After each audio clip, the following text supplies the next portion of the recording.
Hello everyone, welcome to my channel Saksham स्त्री।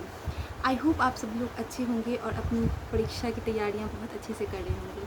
आज मैं आप लोगों के साथ अपनी सीटेट की जर्नी शेयर करने के लिए आई हूँ। आप लोग जानते होंगे कि मेरा सीटेट में मार्क्स आया है 124 मार्क्स, जो कि पेपर 2 में है। एसएसटी सब्जेक्ट से हूँ मैं, और मेरा जो है ये सब कुछ सेल्फ स्टडी से ही मैंने किया है। आप लोगों को यकीन नहीं होगा तो मैं आपको अपने सीटेट का पेपर भी दिखा रही हूँ। और मेरा सीरीज़ जे था और मैंने 7 जुलाई को पेपर दिया था। आप देख सकते हैं कि मैंने यहाँ नेगेटिव मार्किंग तो होती नहीं है, तो मैंने सारे ही क्वेश्चंस को अटेम्प्ट किए थे। मैथ और साइंस तो मेरा सब्जेक्ट नहीं था, तो मैंने उसको नहीं किया था, बस एसएसटी वाले पोर्शन को किया था। और मैं लैंग्वेज 1 में हिंदी था और लैंग्वेज 2 में इंग्लिश था। तो चलिए मैं बताती हूँ कि मैंने अपनी स्ट्रैटेजी बताती हूँ कि मैंने कैसे 124 मार्क्स प्राप्त किए हैं अपने फ़र्स्ट अटेम्प्ट में। और फर्स्ट अटेम्प्ट वो भी सबसे ज़्यादा मैटर मेरे लिए इसलिए करता है क्योंकि मेरे पास 2 बच्चे हैं। एक बच्चा बड़ा मेरा 7 साल का है, वो स्कूल जाता है और उसकी स्कूल सुबह 6 बजे से जाना होता है उसे। तो मेरी सुबह तो बहुत ही ज़्यादा पहले ही हो जाती है, 5 बजे 4 बजे उठना होता है। और दूसरा जो मेरा बच्चा है वो मेरा सिर्फ 1.5 साल का है, और आप सोच सकते हैं कि उसके साथ पढ़ना कितना मुश्किल होगा। तो फिर भी मैंने इन सबको मैनेज करते हुए, हैंडल करते हुए मैंने सीटेट का पेपर 2 दिया। और मैंने इसी बार फर्स्ट अटेम्प्ट ही दिया था। मैंने जनवरी से ही प्रिपरेशन करना शुरू कर दिया था। मैं ये नहीं कहूँगी कि मैंने 1 महीने में कर लिया, 10 दिन में कर लिया, मैंने ऐसा कुछ भी नहीं किया। मैंने जनवरी से प्रिपरेशन प्रॉपरली स्टार्ट कर दी थी। मैं एनसीईआरटी की प्रिपरेशन खुद से करती थी। सीटीपी के लिए मैंने सचिन सर और हिमांशु मैम को फॉलो किया था। तो उन दोनों ने बहुत अच्छे ही तरीके से गाइड किया और बहुत अच्छे से पढ़ाया समझाया सीटीपी को। सीटीपी में आप बहुत सारे क्वेश्चंस अपने जो कॉन्सेप्ट होते हैं, अपने जो समझ होते हैं, उनके आधार पर आप सॉल्व कर सकते हैं। और कुछ क्वेश्चंस के लिए आपको लिटरली टीचर की हेल्प की ज़रूरत पड़ती है।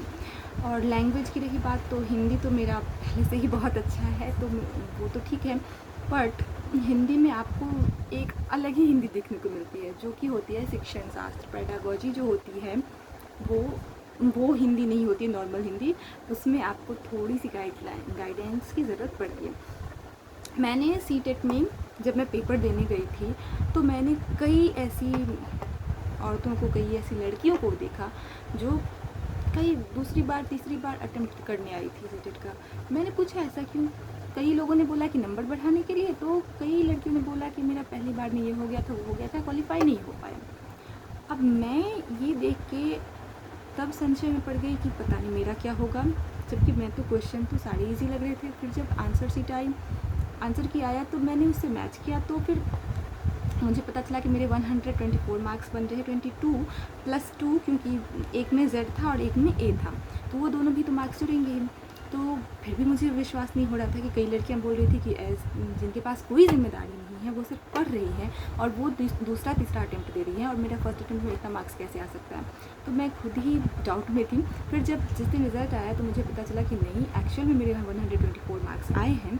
तो फिर अब मैं ये सोचती हूँ कि जब मैं 2 बच्चे के साथ घर को देखते हुए, अपना पूरे घर का काम करते हुए, पढ़ करके पहले अटेम्प्ट में 124 मार्क्स ला सकती हूँ, वो भी पेपर 2 में, तो कई लड़कियाँ जो सिर्फ पढ़ रही हैं, क्या पढ़ाई कर रही हैं कि वो पहली बार में नहीं पास कर पा रही, उन्हें दूसरी तीसरी बार लग जा रहा है। जबकि 90 नंबर तो आपको सीटेट में सिर्फ इस बात के लिए दिए जाते हैं कि आपकी समझ कैसी है, और 90 नंबर आपको तैयारी करनी होती है।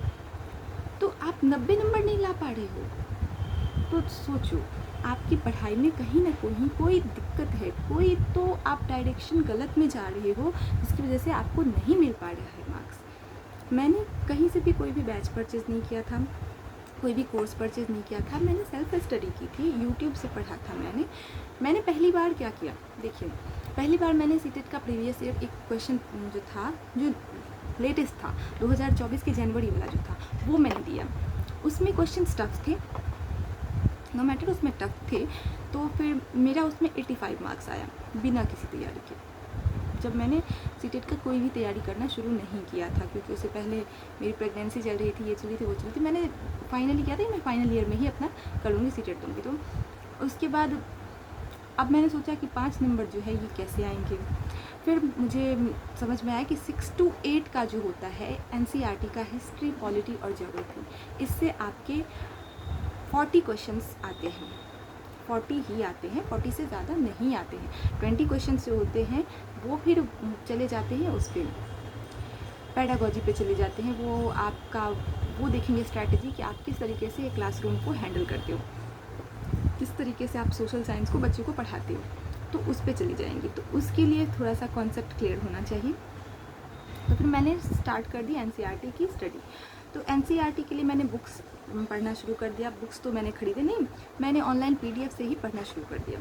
तो फिर मैंने 6 to 8 के सारे बुक्स रीड कर लिए। उसके बाद रही बात रिवीजन की, तो फिर मैं एक टारगेट विद अंकित है, उस पर हिस्ट्री के लिए एक पुनीत सर हैं, वो बहुत ही अच्छे से रिवीजन कराते हैं। मतलब वो जब तक आपको पढ़ाते रहेंगे ना, 2-3 घंटे की क्लासेस रहती है, आपको याद हो जाएंगी चीज़ें। जब तक याद नहीं करवाएंगे तब तक छोड़ेंगे नहीं।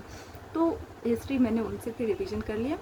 ज्योग्राफी में मैंने खुद से ही किया था, और पॉलिटी में तो बहुत कुछ होता है नहीं। तो फिर ये हो गया मेरा एनसीईआरटी वाला पोर्शन कंप्लीट। उसके बाद हिस्ट्री, उसके बाद रह गया सीडीपी। सीडीपी के लिए मैंने कुछ महामैराथन देख ली, और कुछ हिमांशी मैम का जो था वो वीडियो वगैरह पुराने वाले, क्योंकि इस बार तो उनकी तबीयत ख़राब हो गई थी, तो उन्होंने इस बार कोई भी क्लास लिया नहीं था ज़्यादा। तो पुराने वीडियोज़ जो उनके थे मैंने उन्हीं से देखा था, उन्हीं से तैयारियाँ की थी। फिर वो बहुत अच्छे समझाती हैं, तो सारे कॉन्सेप्ट क्लियर हो जाते हैं। फिर ये जो थे कुछ साइकोलॉजिस्ट जो हैं, जैसे कि जीन पियाजे हो गए, हार्वर्ड गार्डनर हो गए, ये सब, इन सब की थ्योरी मैंने लिख के रिवीजन करना स्टार्ट किया, और फिर याद होते चले गए, कॉन्सेप्ट क्लियर होते चले गए। तो फिर इसमें भी मेरा कॉन्फिडेंस बनता गया सीडीपी में। फिर उसके बाद रह गई बात लैंग्वेज की। तो लैंग्वेज में जब मैं हिंदी में देखा मैंने कि पैसेज है, तो पैसेज तो मेरे से हो जा रहा था। फिर उसके बाद पेडागोजी रह गई।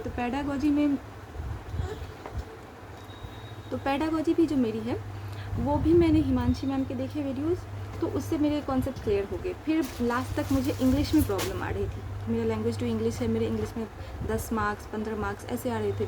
मैं डर रही थी कि पता नहीं क्या होगा, लोग देखेंगे भी तो क्या बोलेंगे कि कैसे मार्क्स आए हैं इसके। सॉरी, वो बीच में मेरा बच्चा डिस्टर्ब करने लग गया था, तो मैं इधर आ गई हूँ।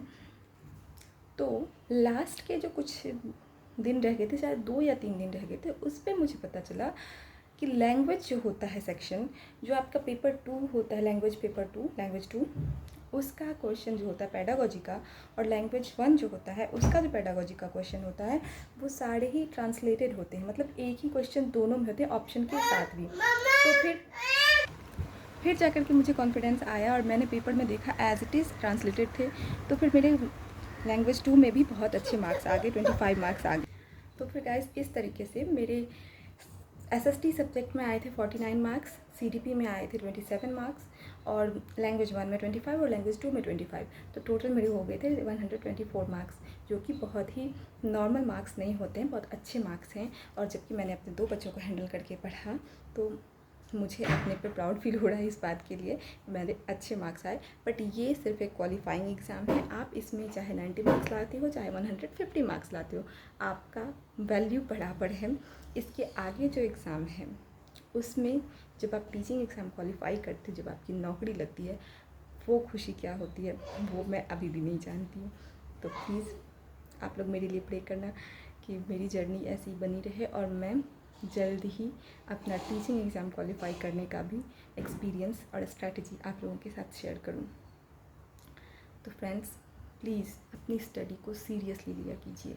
आप जो भी कर रहे हैं ना, उसको सीरियसली किया कीजिए। जब मैं ये कर सकती हूँ ना, वो भी 2 बच्चों के साथ, तो सोचो आप लोग क्यों नहीं कर सकते। आप लोग तो फ्री हो। मेरा तो 5 बजे से सुबह होता है, और रात के 2 बजे तक मैं जगी रहती हूँ और काम में लगी रहती हूँ। शरीर टूट जाता है, काम करते करते परेशान हो जाती हूँ, मन बेचैन हो जाता है, फिर भी पढ़ना होता है, और फिर भी पढ़ती हूँ, और तब जा कर के मैंने इतने मार्क्स लाए हैं। और अब भी मैं तैयारी कर रही हूँ। पता नहीं भगवान कब साथ देंगे, और कब मेरा रिज़ल्ट आएगा, और कब मैं आप लोगों के साथ अपना एक्सपीरियंस शेयर करूँगी। इस बात का मैं अभी भी इंतज़ार कर रही हूँ। लेकिन प्लीज़ आप लोग फ्री हो, आप लोगों के ऊपर कोई ज़िम्मेदारी नहीं है, तो आप लोग नौकरी ले लो। ये नौकरी ना, कोई भी नौकरी हो जिसकी आप तैयारी करिए, जिस भी परीक्षा की तैयारी करिए, जो भी आपका गोल है उसे अचीव कर लो। जिम्मेदारियाँ आने के बाद ना बहुत दिक्कत होता है, बहुत। तो गाइज़ यही था मेरा वीडियो, मेरी स्ट्रैटेजी। अगर आपको इस पर और वीडियो चाहिए या फिर आप कुछ और भी जानना चाहते हैं सीटेट के बारे में, तो आप प्लीज़ कमेंट सेक्शन में मुझसे पूछिएगा और मैं आप लोगों का जवाब दूँगी। मुझे बहुत खुशी होगी अगर आप लोग कोई कमेंट करेंगे और कुछ क्वेश्चंस पूछेंगे तो मुझे उनका आंसर करने में बहुत ज़्यादा अच्छा लगेगा। और आप लोगों को अगर तैयारी भी करनी है तो मुझे भी मेरी उसमें कोई सपोर्ट चाहिए या मुझसे कोई वीडियो चाहिए तो मैं आपको दे सकती हूँ। तो प्लीज़ मेरे चैनल को सब्सक्राइब कर लीजिएगा, मेरी वीडियो को लाइक कीजिएगा अगर पसंद आए तो। और वीडियो कोई सीटेट से रिलेटेड अगर कोई भी क्वेश्चन हो आपके मन में तो प्लीज़ पूछ सकते हैं। और वीडियो में लास्ट तक बने रहने के लिए थैंक यू, बाय बाय।